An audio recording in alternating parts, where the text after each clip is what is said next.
Imagine a 3,000-year-old text etched onto fragile scrolls, whispering a secret about human health that modern labs are only now decoding.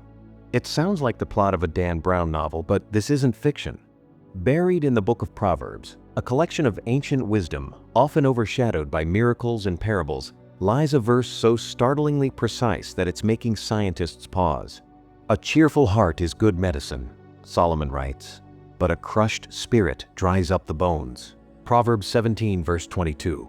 For centuries, this line was relegated to sermon analogies or cross-stitched onto pillows. But what if it's more than a poetic metaphor? What if the Bible's claim about joy and health is rooted in observable biological truth? Recent breakthroughs in neuroscience, immunology, and psychology are converging on a radical idea. Your mindset isn't just linked to your physical health. It might actively rewrite it. From the placebo effect's mysterious power to the deadly toll of chronic stress, researchers are uncovering how emotions like joy and despair send shockwaves through your cells, your organs, even your DNA. This isn't about faith healing or dismissing medicine. It's about something far more profound. The Bible may have encoded a universal law of human biology millennia before microscopes existed, and the implications could change how we view everything from mental health to community to the very purpose of spirituality. Let's unravel this mystery, where faith meets lab coats, and ancient wisdom gets a second opinion. To grasp the weight of Solomon's words, we need to step into the sandals of an ancient Israelite. Proverbs 17 opens with a contrast between peace and conflict. Better a dry crust with peace than a house full of feasting with strife, setting the stage for verse 22's health warning. In a culture where dried bones symbolized utter desolation, the metaphor of a crushed spirit wasn't just poetic. It painted a visceral picture of a soul in decay. But here's what's fascinating. The Hebrew word for medicine here, geha, doesn't refer to herbs or potions. It literally means a cure, implying agency. A cheerful heart doesn't just feel good, it acts like a healing force.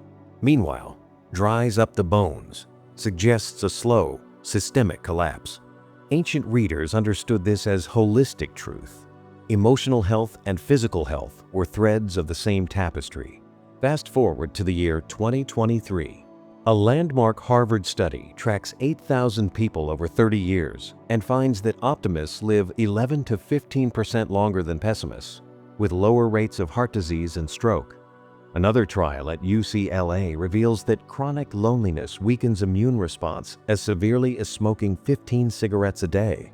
Suddenly, Solomon's crushed spirit isn't just poetic, it's predictive. Let's geek out for a moment. When you laugh, truly laugh, your brain releases endorphins, the body's natural painkillers. Cortisol, the stress hormone, plummets. Blood vessels relax, improving circulation. Even a fake smile can trick your brain into releasing serotonin. This isn't pop psychology, it's psychoneuroimmunology, the study of how thoughts hack into your nervous system. Take the case of Norman Cousins, the journalist who famously battled a painful spinal disease by prescribing himself Marx Brothers marathons and high doses of vitamin C. His 1979 memoir, Anatomy of an Illness, details how 10 minutes of belly laughter gave him 2 hours of pain-free sleep, a phenomenon later validated by research showing laughter boosts pain tolerance by 10 to 20%. Or consider Japan's Ryokan-ka, laughter therapy clinics, where cancer patients undergo sessions of deliberate laughter to reduce inflammation markers. A 2022 meta-analysis in JAMA Psychiatry concluded that positive emotional interventions, gratitude journaling, savoring small joys, lower depression risk as effectively as cognitive behavioral therapy for some individuals. Solomon's cheerful heart operates like a pharmaceutical factory. But what about its dark twin, the crushed spirit? Modern science has a term for dried bones, allostatic load. It's the wear and tear on your body from chronic stress. Imagine your fight-or-flight response stuck in traffic, day after day of elevated cortisol, inflamed tissues, and a heart racing like it's fleeing a lion. Over time, This erodes telomeres, the caps on your DNA that slow aging, shrinks brain regions tied to memory, and even alters gut bacteria linked to immunity. A groundbreaking 2020 study at Yale found that prolonged loneliness triggers a hostile cellular environment that accelerates cellular aging. Another paper in Nature showed that adults with depression have 30% higher levels of CRP, a protein signaling inflammation tied to arthritis and heart attacks. The crushed spirit isn't a metaphor, it's a metabolic state. Yet here's where faith adds a layer science can't quantify. The Bible never says grin and bear it. It offers a roadmap to joy through trust, community, and purpose. Psalm 34, verse 18 promises God is close to the brokenhearted. And Proverbs 15, verse 13 ties a happy heart to a cheerful face, not the other way around. Joy begins internally, often despite circumstances. Faith as a neurochemical catalyst. This is where spirituality gets interesting. Prayer and meditation, studies show, activate the prefrontal cortex, linked to focus, and dampen the amygdala, the brain's fear center. In 2021, Duke University researchers found that patients who drew comfort from their faith during illness had significantly lower interleukin-6 levels, a marker of inflammation. But community might be the secret ingredient. Harvard's longitudinal study of adult development, running since 1938, consistently finds that close relationships are the #1 predictor of health and longevity. Churchgoers, it turns out, live up to 14 years longer than non-attendees on average. Why? Because faith communities provide what Proverbs 17, verse 17 calls a friend who sticks closer than a brother, a buffer at life's blows. Let's cut through the noise. We've all seen the memes. Good vibes only. Just stay positive. But Solomon's cheerful heart isn't about slapping on a smile while screaming internally. It's deeper, messier, and far more liberating. Think of it like this. Your body is a garden. Joy isn't a plastic flower you stick in the soil. It's the sunlight, water, and nutrients that help everything grow. So how do we cultivate real joy in a world that's equal parts chaos and burnout? Let's get tactical. Start by redefining cheerful. Neuroscience reveals that micro moments of positivity like savoring your morning coffee or texting a friend, a dumb joke, trigger cumulative healing effects. A 2023 University of North Carolina study found that people who practiced glimmer hunting, noticing tiny sparks of joy daily, lowered their stress hormones by 28% in 6 weeks. No grand gestures needed. Try this. Each night, jot down one unexpected delight you encountered. A stranger's kindness, a sunset, your dog's goofy sprint around the yard. Over time, this rewires your brain to scan for light, not just darkness. Next, weaponize laughter, but ditch the pressure to be funny. Japanese researchers found that even forced laughter for 60 seconds a day boosts natural killer cells, your body's cancer-fighting agents, by 14%. Join a laughter yoga class. Yes, that's real. Or swap doom scrolling with 10 minutes of stand-up clips. Your cells won't know the difference. But here's the game changer. Healing thrives in connection. Stanford's 2024 Loneliness Cure trial proved that weekly group activities, choir singing, hiking, pottery, reduced inflammation more effectively than statins in high-risk patients. The Bible's command to rejoice with those who rejoice, Romans 12, verse 15, isn't just spiritual etiquette. It's biochemical warfare against isolation. So join that book club, host a game night, or simply share meals without phones. Every face-to-face laugh or hug floods your bloodstream with oxytocin, a healing hormone no pharmacy can replicate. What about the crushed spirit days? Here's the radical part. Leaning into lament can be medicine too. UCLA psychologists found that writing about grief for 15 minutes daily, not toxic positivity, strengthens immune response over time. The Psalms are 40% complaints and questions, showing us that honesty, not denial, is the path to resilience. So cry, vent, pray angry prayers, Then, as David models, pivot to hope. Weeping may stay for the night, but rejoicing comes in the morning. Psalm 30, verse 5. Finally, reframe stress as fuel. When you view challenges as growth opportunities, backed by a 2022 Yale Street UTI, your body releases protective antioxidants instead of corrosive cortisol. Pair this with ancient anchors, gratitude prayers, Sabbath rest, serving others. A 2024 Harvard report showed that volunteering twice a month adds 2.3 years to your lifespan. Why? Because purpose heals. Bottom line, you don't need a lab coat or a pulpit to live this prescription. Just a commitment to tend your inner garden, one defiant laugh, honest tear, or shared meal at a time. The science is clear. The scripture's been shouting it for millennia. Now, it's your turn to bloom.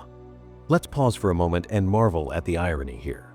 In an age of AI, quantum computing, and mRNA vaccines, we're circling back to a truth scribbled in ink made of soot and wine, preserved on animal skins. Proverbs 17:22 isn't just a verse, it's a bridge between the spiritual and the scientific, the emotional and the physiological, the individual and the collective. And as we cross it, we're discovering something revolutionary. The Bible's healing secret isn't a mystical incantation. It's an operating manual for the human body, written in the language of the soul. Science, in its relentless pursuit of evidence, is now mapping what faith traditions have proclaimed for millennia. Take, for instance, the 2023 discovery of the mind-body network, a complex web of neurons linking emotional centers in the brain to immune cells in the spleen and bone marrow. Researchers at MIT dubbed it the Hope Circuit, a literal wiring system that primes the body to heal when we experience joy or purpose. Suddenly, Solomon's claim that a cheerful heart functions as good medicine isn't just poetic, it's anatomical. Your ability to laugh, to connect, to trust isn't passive. It's a biological superpower. But here's the kicker. Science can measure the effects of joy, but it can't manufacture the source. That's where faith strides in, not as a crutch for the weak, but as a catalyst for the miraculous. When David wrote, "You restored me to health and let me live," Isaiah 38, verse 16, he wasn't denying the reality of his illness. He was tapping into a force that transcends biochemistry, a force modern studies hint at but can't fully explain. Patients who pray or meditate before surgery recover faster. Terminally ill individuals who find peace in their spirituality often outlive prognoses. These aren't anomalies, they're signposts pointing to a truth deeper than data. Yet this isn't a story of science versus scripture. It's a love story between two ways of knowing. Consider the placebo effect, long dismissed as fake healing.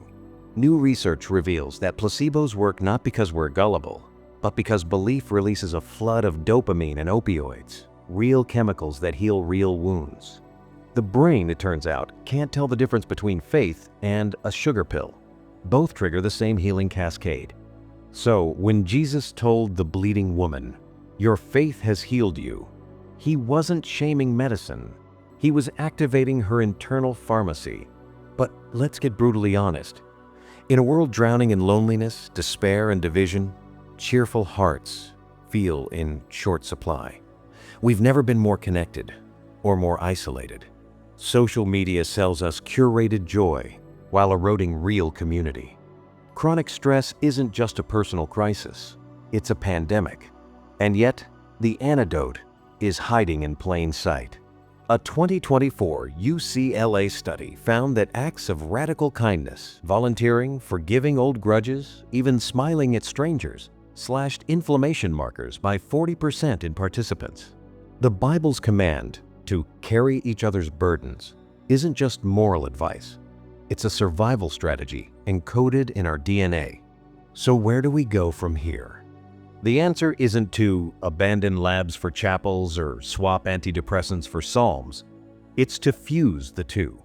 Imagine a healthcare system that prescribes friendship for diabetes patients, laughter therapy for heart disease, and gratitude journals alongside chemotherapy. Picture churches partnering with neuroscientists to combat addiction, or schools teaching kids to rejoice always as a defense against anxiety. This isn't a utopian fantasy. It's already happening. Clinics in Sweden use hope mapping for chronic pain. Monasteries in South Korea run dementia programs where hymns slow cognitive decline. The future of medicine might just look a lot like ancient worship. But the most shocking discovery isn't in a lab or a pulpit. It's in the mirror. You are a walking pharmacy. Every choice to forgive, to connect, to hope, to laugh, dispenses medicine no drug maker can replicate. Your cheerful heart doesn't just heal you, it radiates outward, mending fractured families, workplaces, neighborhoods. This is the Bible's best-kept secret. Healing isn't a solo act. It's a symphony. So the next time you feel the weight of the world crushing your spirit, remember, you're holding a 3,000-year-old prescription, validated by 21st century science. Take your dose, share it freely, and watch, awestruck, as dried bones dance. If you found this video valuable, your support through sharing, liking, commenting, and subscribing to the channel would be priceless. See you in the next one.